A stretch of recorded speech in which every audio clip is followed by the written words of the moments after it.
सरचिटणीस आणि प्रवक्ता माझ्यातर्फे आणि महाराष्ट्र नवनिर्माण सेनेतर्फे सर्वप्रथम तुम्हाला हॅपी न्यू इयर. माझ्या बरोबर जे बसलेले माझे सहकारी आहेत त्यांची पहिले ओळख करून देतो. माझ्या बाजूला जे आहेत ते रणजित शिरोळे महाराष्ट्र उपाध्यक्ष, या बाजूला बसले योगेश खेळे हे राज्य सचिव आणि प्रवक्ता आहेत, आणि याच्या बाजूला जे बसले ते संतोष पाटील हे प्रसार माध्यम प्रमुख. साधारणतः हा बॅनर बघून तुम्हाला लक्षात आलं असेल की आम्हाला काय म्हणायचं आहे. हा घोटाळा कुठल्या बाबतीतला आहे, दुर्लक्षित विषय आहे म्हणून आम्ही लक्ष घातलं.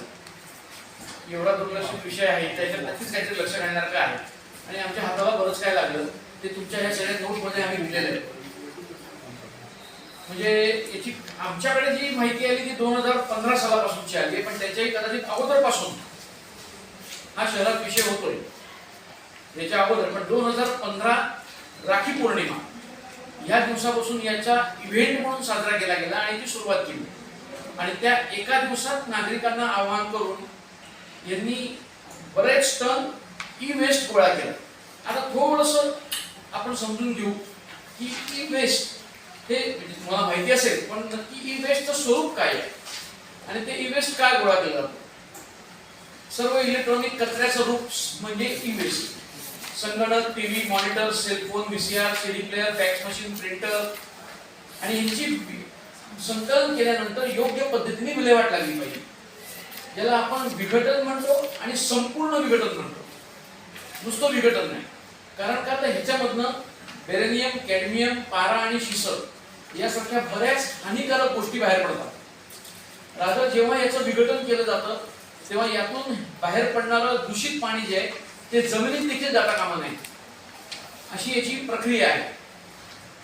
आता याच्यामध्ये त्यांनी कोड हे केलेलं असतं किंवा पांढऱ्या वस्तू म्हणजे घरातले एसी, वॉशिंग मशीन, कूलर, तपकिरी म्हणजे दूरदर्शन, कॅमेरा, आणि राखाडी म्हणजे संगणक, स्कॅनर, प्रिंटर, मोबाईल आणि सर्व प्रकारचं प्लॅस्टिक, असं सगळं हे ई वेस्ट हा कचरा आहे. आणि ह्याचं संकलन करण्यासाठी म्हणून महानगरपालिकेने आवाहन केलं 2015 राखी पौर्णिमेला की नागरिकांनी त्यांच्याकडचं जो ई वेस्ट, टाकाऊ ई वेस्ट आहे ते आमच्याकडे सुपूर्द करा. आम्ही पर्यावरणाचं संतुलन राखण्यासाठी म्हणून त्याची योग्य ती विल्हेवाट लावू. आणि अशा पद्धतीने त्यांनी याची परिपत्रकं काढली महानगरपालिकेने. त्याच्यावर महानगरपालिकेचा लोगो आहे. याच्यावरती महानगरपालिकेने ज्या संस्थांना बरोबर घेऊन हे काम केलं त्या संस्थांची नावं आहेत, आणि बी ड्राईव्हच्या माध्यमातून हे आपण करू असं सांगितलं. आता जेव्हा आम्ही याची माहिती घेतली त्यामध्ये आम्ही एमपीसीबी कडनं पण घेतली आणि महानगरपालिकेकडनं पण घेतली माहिती अधिकारामध्ये, ती पण तुम्हाला आम्ही जोडून दिलेली. झालंय असं की तुमच्याकडनं आम्ही ई वेस्ट गोळा केला, तो ई वेस्ट आम्ही संस्थांमार्फत केला. त्या संस्थांनी तो एमपीसीबीच्या अधिकृत विघटन केंद्रावरती पाठवणं आणि त्याचं संपूर्ण विघटन करणं ही ती थोडक्यात प्रक्रिया आहे. आणि ह्याच्यामध्ये ह्या महानगरपालिकेने या संस्थांना हाताशी धरून भ्रष्टाचार केला. आणि याच्यामध्ये सर्वात अग्रगण्य काय असेल तर Kirloskar Cummins India private limited ही कंपनी. कारण का तुम्ही जर इथे बघाल तर महानगरपालिकेच्या पत्रिकेवरती कमिन्सचं नाव इथे नमूद आहे. माझा पहिला प्रश्न हा आहे की एखादी कॉर्पोरेट सेक्टर मधली कंपनी अशा पद्धतीने महानगरपालिका घेऊ शकते का, आणि जर ती घेऊ शकत असेल तर याला मान्यता कोणी दिली आणि मान्यता का दिली, आणि मग ही एकच कंपनी का निवडण्यात आली.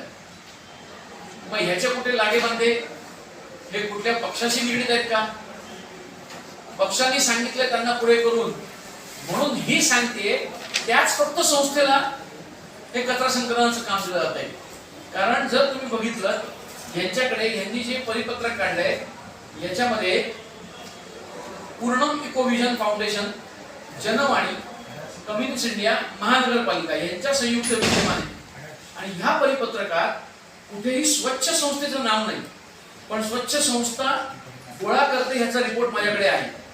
मग जर स्वच्छ संस्था जर गोळा करते तर तुमच्या पत्रकामध्ये स्वच्छचं नाव का नाही, ते का छापून ठेवत आहे.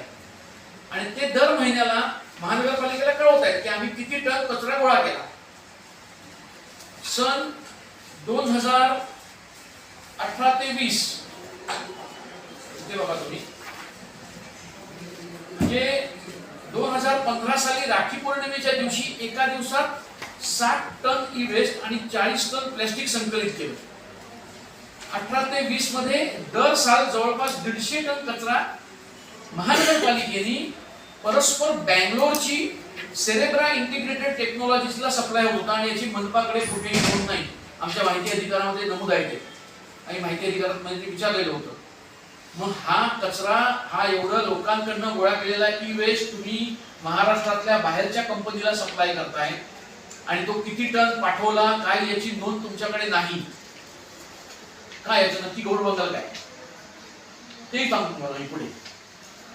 आता सुद्धा ई वेस्ट जे गोळा होत आहे ते ई वेस्ट एमपीसीबीच्या मान्यता प्राप्त यादीमधल्या रिसायकलरकडे जात नाही, तर ते जात आहे हडपसर महालक्ष्मी रिसायकलर्सला. त्याचा मालक आहे मनोज मेहता, की त्याचं कुठेही नाव एमपीसीबीच्या यादीत नाही. मग जर का हा कायदा आहे की विघटनासाठी एमपीसीबीची मान्यता असलेल्याच संस्थेकडे किंवा कंपनीकडे तो कचरा पोचवायचा, तर ह्यांच्याकडे हा सगळा कचरा का जातो? याचं कारण तो कचरा तिथे त्याची विल्हेवाट नाही लागली जाते, ते विघटन होतं. कारण संपूर्ण विघटन म्हणजे त्या एमपीसीबीच्या कंपनीकडे फर्नेसेस पाहिजे.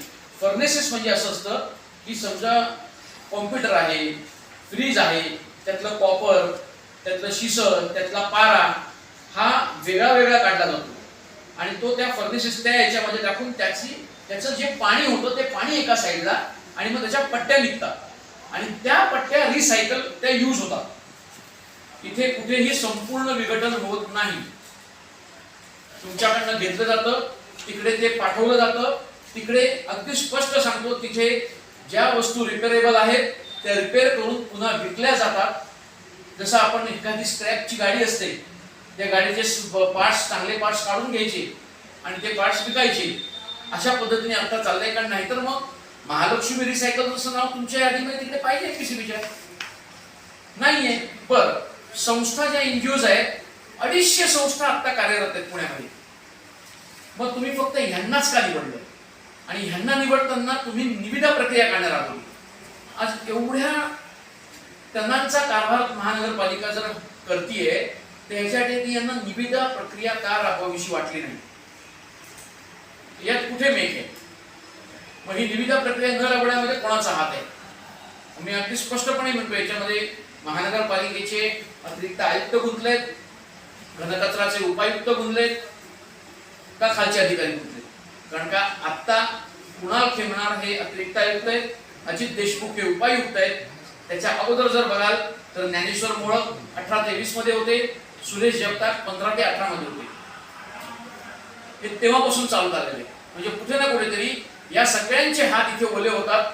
आणि ह्याचं कारण मी अगदी हा आरोप अशासाठी करतोय, कमिन्स कंपनी जेव्हा सांगते की ही संस्था हे गोळा करेल, तेव्हा कमिन्स कंपनी 3 कंपन्यांची नावं घेते संस्थेची, पण पूर्णम इकोविजनलाच प्राधान्य देते.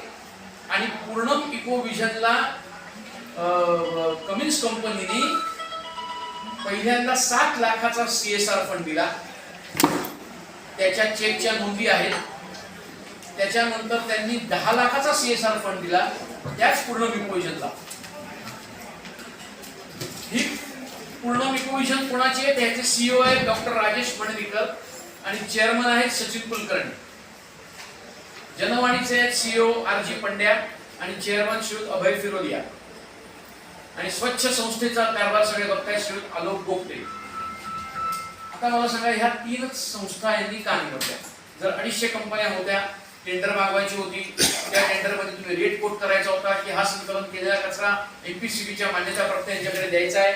एमपीसीबीच्या मान्यताप्राप्त असलेली संस्था किंवा कंपनी जे घेणार त्याच्याशी तुम्ही करार करायला पाहिजे होता की किती दराने तुम्ही उचलणार.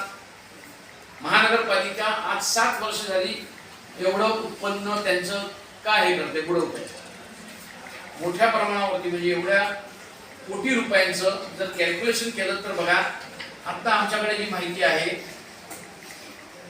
साधारण संकलित केलेला कचरा सरासरी हा जो ई वेस्ट आहे तो 14 रुपये किलोनी आणि प्लॅस्टिक जे आहे ते 10 रुपये किलो दराने विकलं जातं. आणि हे परस्पर विकलं जातं. याची कुठेही तुमच्याकडे नोंद नाही. बी ड्राईव्ह यांच्याकडे राबवून घेतोय. आम्हाला अजून फंडाची गरज आहे. त्या 10 लाखामधनं पुन्हा ह्याच सर्कलमध्ये तो पैसा फिरला. खरं तर याची गरजच नव्हती. हा ड्राईव्ह करायला CSR फंडाची गरजच नव्हती. कारण जर का ह्याच्यामध्ये तुम्ही टेंडरिंग केलं असतं तर संस्था आणि MPCB मान्यता दिलेले या कंपन्या यांना तुम्हाला सहभागी करून घेता आलं असतं आणि हे उत्पन्न स्टेट महानगरपालिकेला मिळालं असतं. आणि नाहीतर महानगरपालिकेने मला सांगावं की 2 ते 2.5 वर्ष बँगलोरला जो कचरा सप्लाय केला गेला त्याची नोंद तुम्ही का नाही ठेवली. एवढा टन कचरा तुम्ही जो बाहेर दिला तो, आणि तो नागरिकांचा होता, त्यांच्या घरचा नव्हता. तुम्ही नागरिकांना गाजर दाखवलं, सबका साथ सबका विकास, ते तुम्ही गाजर दाखवलं. तुम्ही नागरिकांना गाजर दाखवलं की संतुलित पर्यावरण करायचंय, त्याच्यामुळे आपल्याला हा कचरा हा विघटनासाठी आपल्याला द्यावा लागेल, नाहीतर तो पर्यावरणाला हानिकारक आहे. आणि नागरिकांनी उत्स्फूर्तपणे तो तुमच्याकडे आणून दिला. त्याच्यासाठी महानगरपालिका कर्मचाऱ्यांशी संस्थेबरोबर राबली. आणि मग एवढं सगळं असताना सुद्धा हा सगळा मलिदा यातला कुठलाच वाटा हा ऑथराइजपणे महानगरपालिकेच्या ट्रेझरीमध्ये का नाही गेला, कारण तुम्ही टेंडरिंगच नाही केलं. त्याच्यामुळे आम्ही मागणी आता ही करतोय की आतापर्यंत 6 वर्ष या प्रक्रियेत झालेला जो भ्रष्टाचार आहे याची पहिली म्हणजे याची सगळी चौकशी करावी की घनकचरा व्यवस्थापनाचे कोण अधिकारी याच्यामध्ये गुंतलेले आहेत, की कुठले अधिकारी याच्यामध्ये गुंतलेत आणि त्यांच्यावरती कारवाई करावी. या ठराविक NGO ज्या आता कार्यरत आहेत त्यांची मान्यता तातडीने रद्द करावी आणि निविदा प्रक्रिया राबवावी. सर्वात महत्वाचं, आता इथून पुढे जर संकलन करायचं असेल तर त्याची निविदा प्रक्रिया राबवा आणि नागरिकांना आवाहन करा. हे तुमच्या समोर आम्ही दिलेले जे आहे दोन्ही वेगवेगळी आहेत, दोन्ही वेगवेगळ्या वर्षांची ही आहेत परिपत्रक. आणि याच्यात स्पष्ट आहे बघा, लोगो सहित आहे. महानगरपालिका आहे, जनवाणीचा लोगो आहे, कमिन्सचा लोगो आहे. कमिन्सचा लोगो जेव्हा तुम्ही घेताय, मला इथे फार मोठा प्रश्नचिन्ह आहे की कमिन्स इंडिया कंपनी इथे काय करते. एक कॉर्पोरेट सेक्टर मधली कंपनी या प्रक्रियेमध्ये सहभागी का होती. आणि मग जर सहभागीच व्हायचं होतं तर मग कंपनीला सहभागी करून घ्यायचं होतं. तशा आणखी काही कंपन्या आहेत, मग त्यांना का मी महानगरपालिकेने इन्व्हाइट केलं.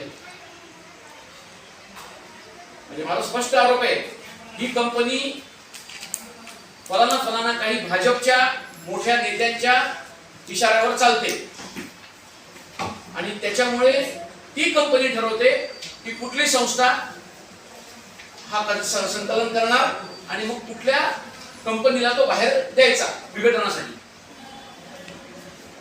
हा यातली खरी मेकी आहे. आणि म्हणून पूर्ण मिकोविजन सारखे आणि हे महालक्ष्मी रिसायकल सारखे हे आता तिकडे कार्यरत आहेत. आणि यातली बरीचशी नोंद तुम्हाला जर हवी असेल तर तुम्हाला तुमच्या साईट याच्यावर जर तुम्ही महानगरपालिकेच्या MPCBच्या तुम्हाला माहिती मिळू शकते. तुम्ही क्रॉस चेक करू शकता. जर तुम्ही महालक्ष्मी रिसायकलर्सला पण विचारू शकता की तुम्ही हा घेताना, कारण ही संस्था जी आहे ना ही मूळची कोल्हापूरची, ही महालक्ष्मी रिसायकलर्स जी मनोज बेटा म्हणून जी चालवत आहे ती मूळची कोल्हापूरची, इथली नाही.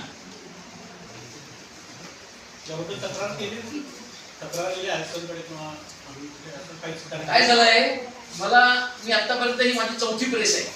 आयुक्तांकडे तक्रारी केल्या आहेत, आयुक्त पण रिमोटवर चालतायत. म्हणजे आता ना मला असं वाटतंय की इन्व्हेस्ट सारखं आयुक्तांनाही विघटनासाठी पाठवून द्यायला पाहिजे अशी परिस्थिती आहे. काही फरक पडत नाही त्यांना, ना आयुक्तांना ना महापौरांना, कोणालाही फरक पडत नाही.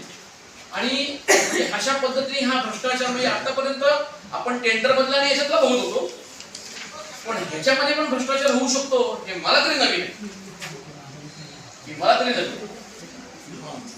आणि तुम्ही ही माहिती काढू शकता. म्हणजे आम्ही जो रेट सांगतोय 14 रुपये 10 किलो, 10 रुपये किलो वगैरे, हा रेट पण तुम्हाला अगदी मिळू शकतो. मुख्य मला एक सांगा 500 साहेब की नागरिकांकडनं घेतलेली वस्तू जेव्हा तुम्ही तुमच्या पुणे शहरात घेताय आणि तुम्ही जर का ती एखाद्या प्रक्रियेसाठी पाठवताय त्याची नोंद नको कुठे, किती टन गोळा केला, किती टन दिला.